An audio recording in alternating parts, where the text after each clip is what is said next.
He was a war hero, a doctor, and a morphine junkie who unalived his own brother-in-law with cake and a pill. Meet George Henry Lamson, the Wimbledon Poisoner.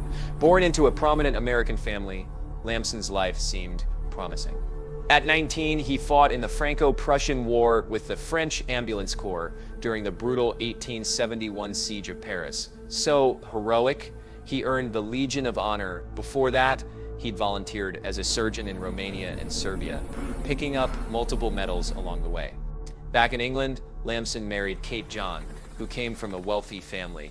Kate had 4 siblings. His practice flopped. He lived beyond his means. But with her parents and one brother already dead, her inheritance funneled straight to Lamson when they married. Using that money, he started a medical practice in Bournemouth. But trouble was brewing. Worse, his morphine addiction, a grim souvenir of his war years, drained his finances. Creditors circled, checks bounced, banks shut him down. Desperate, Lamson pawned his watch and his surgical tool. Then he zeroed in on a target, his 18-year-old brother-in-law, Percy Malcolm. Percy was paralyzed from the waist down and lived at Blenheim House School in Wimbledon. December 2nd, 1881, Percy told the school's proprietor, William Bedbrook, to expect a visitor. That visitor, none other than Dr. Lamson. He arrived carrying a black leather bag. He was warmly familiar with Percy, teasing him about his weight, while Percy fired back with witty jabs.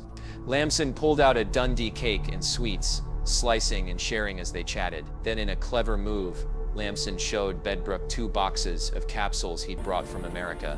He claimed they helped kids swallow nasty medicines easily. Bedbrook tried one. It was mostly empty. But the next box, different story. Bedbrook witnessed Lamson secretly filling a capsule with sugar from a nearby basin. Lamson explained how shaking it sent the medicine to one end. Then casually, he handed it to Percy, urging him to swallow it like a swell pill taker. Percy obeyed. Minutes later, the horror began. Percy complained of heartburn. Then pain erupted. He was carried to his room, vomiting violently, writhing in agony, saying his throat was closing up and his skin being drawn up. Doctors tried to help with morphine, but nothing worked. The poison aconitine worked fast. It paralyzed sensory nerves, slowed his pulse to 40 beats per minute, messed with his pupils, and shut down his breathing muscles. Hours later, Percy slipped into a coma and died at 11 p.m. It was poison, and suspicion fell squarely on Dr. Lamson. The trial at the Old Bailey, March 1882, was explosive. Evidence showed Lamson had laced both the cake and the capsule with aconitine, a poison he picked precisely because his old medical professor once said it was undetectable. But Lamson slipped up. He'd bought the poison from a London chemist, Allen and Hanbury on Lombard Street. The jury didn't hesitate. Guilty. On April 28, 1882, just 30 years old, George Henry Lamson was hanged by William Marwood at Wandsworth Prison.